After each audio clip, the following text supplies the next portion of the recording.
प्रेमानंद भाई के ऊपर काफी वीडियो बनाई है, तो इसका मतलब ये नहीं हो जाता कि आप उनको या किसी और को गाली दो। अब कैसे समझते हैं उसको, आ जाओ देखते हैं।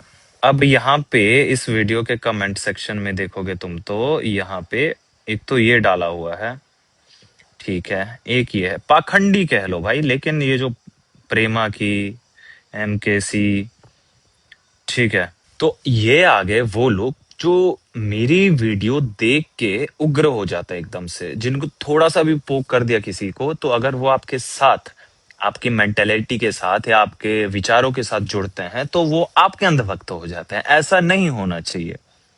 तुम सपोर्ट अगर मुझे कर रहे हो, तो तुम प्रेम भाई को गाली दे के क्या उस चीज को ठीक कर सकते हो, या उस पे अच्छे से सवाल करके। और अब दूसरी तरफ आ जाते हैं जो मेरे अगेंस्ट है। अब ये देखो, फिर आ जाते हैं प्रेम भाई के सपोर्टर, कहाँ रहता है, एड्रेस बता। अब ये आ गए भाई प्रेम भाई को फॉलो करने वाले। अब कुछ लोग होते हैं ना, जिन लोगों को समझ आती है, क्योंकि मैक्सिमम अच्छे कमेंट ही आए हैं। अब कुछ लोग आते हैं जिनकी वजह से अंधभक्ति बढ़ती है। अब मैं कहना चाहूंगा उनको कि भाई अगर तुम मुझे सपोर्ट कर रहे हो, तो प्रेम भाई को गाली दे के तुम कुछ भी नहीं सीख पाओगे, ना मेरी वीडियो से ना उनकी।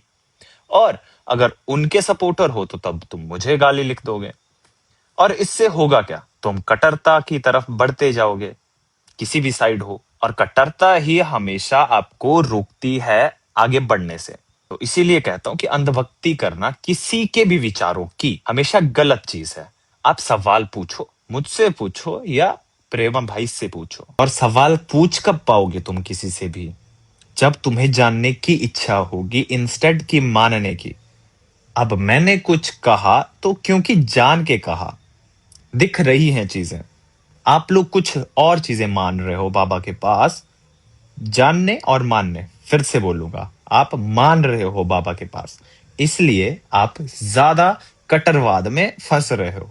तो कट्टरता मेरे सपोर्ट में है या किसी बाबा के सपोर्ट में, हमेशा दोनों ही सूरतों में गलत है। क्योंकि इन द एंड ह्यूमन है दोनों, गलती ह्यूमन से हो जाती है, तो माफ करो सामने वाले को, मतलब प्रेम भाई की कही गई बातों को, और उनसे सही सवाल पूछो।